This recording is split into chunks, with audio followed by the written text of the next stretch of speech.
Hola, ¿qué tal? Mi nombre es José de Jesús López Peñate, alumno del séptimo semestre Grupo B de la licenciatura en Derecho en el Instituto de Investigaciones Jurídicas de la UNACH. Para esta ocasión voy a hablar acerca del derecho de los pueblos indígenas en México y en el mundo. Para comenzar este trabajo, centrémonos en la siguiente pregunta. ¿Cuáles son los antecedentes históricos más importantes de los pueblos indígenas o originarios?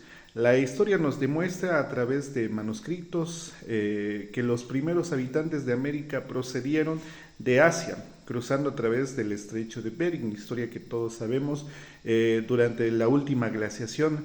Con el paso del tiempo, estos primeros pobladores se extendieron por América y dieron origen a la gran diversidad de pueblos originarios, pueblos indígenas, y desarrollaron formas de vida basadas en la caza, la pesca, la recolección, la agricultura, al adaptarse a diferentes ecosistemas. Desarrollaron una gran variedad cultural en Mesoamérica y otras regiones. Surgieron además culturas indígenas tales como los olmecas, los mayas, los mexicas, los incas en Sudamérica, etcétera. La organización social de estos pueblos indígenas se basaba en estructuras comunitarias, en donde predominaba el sentido colectivo sobre lo individual. La tierra no era concebida como propiedad privada, sino como un bien común.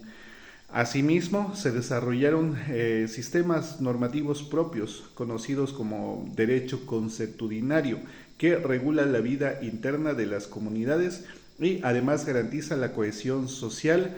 La conquista española marcó un antes y un después en su historia, ya que les significó a los indígenas la pérdida de territorios, daños a su cultura y la disminución de su autonomía. Más adelante, cuando se forman los llamados estados nacionales, la situación no mejoró. Siguieron sufriendo discriminación, marginación y nulo reconocimiento de sus derechos. No es sino hasta entrado el siglo XX cuando empiezan a surgir movimientos sociales y cambios legales importantísimos. Poco a poco se logró que se reconocieran, por ejemplo, los derechos como el respeto a su cultura, su lengua, tradiciones, su forma de organización, etcétera.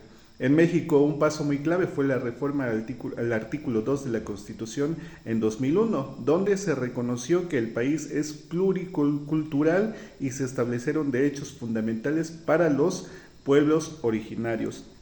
Ahora, la siguiente pregunta. ¿Cuáles son los organismos que se encargan de proteger los derechos de los pueblos indígenas? A nivel internacional, la Organización de las Naciones Unidas es la más reconocida y se erige como uno de los principales defensores de los derechos indígenas y de los pueblos. Y no es para menos, al promover la Declaración sobre los Derechos de los Pueblos Indígenas, en nuestro continente también, por ejemplo, la Comisión Interamericana de Derechos Humanos mete las manos en cuestiones indígenas, aunque no siempre con la fuerza que sería deseable. En México el organismo más relevante es el Instituto Nacional de los Pueblos Indígenas, el INPI, cuya labor es garantizar derechos y empujar el desarrollo. Pero ojo, la Comisión Nacional de Derechos Humanos entra también en este juego cuando esas garantías son pisoteadas. La siguiente pregunta es, ¿cuáles son los derechos de los pueblos y comunidades indígenas que yo he identificado en esta unidad de competencia? A lo largo de esta unidad, pues hemos desmenuzado varios derechos, tales como la libre determinación, la preservación de su identidad cultural, el acceso al territorio y los recursos naturales, la no discriminación y el derecho a ser consultados, así como también a participar en decisiones claves que les afectan. Pero en lo personal, el derecho al territorio es el más trascendental para mí. ¿Por qué?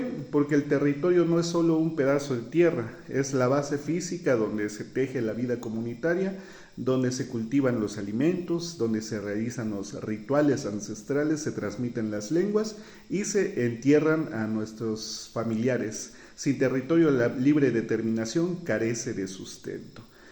Básicamente esta es mi pequeña intervención. Yo soy José de Jesús López Peñate, como he repetido anteriormente, alumno del séptimo semestre del Grupo B de esta licenciatura en Derecho. Muchas gracias.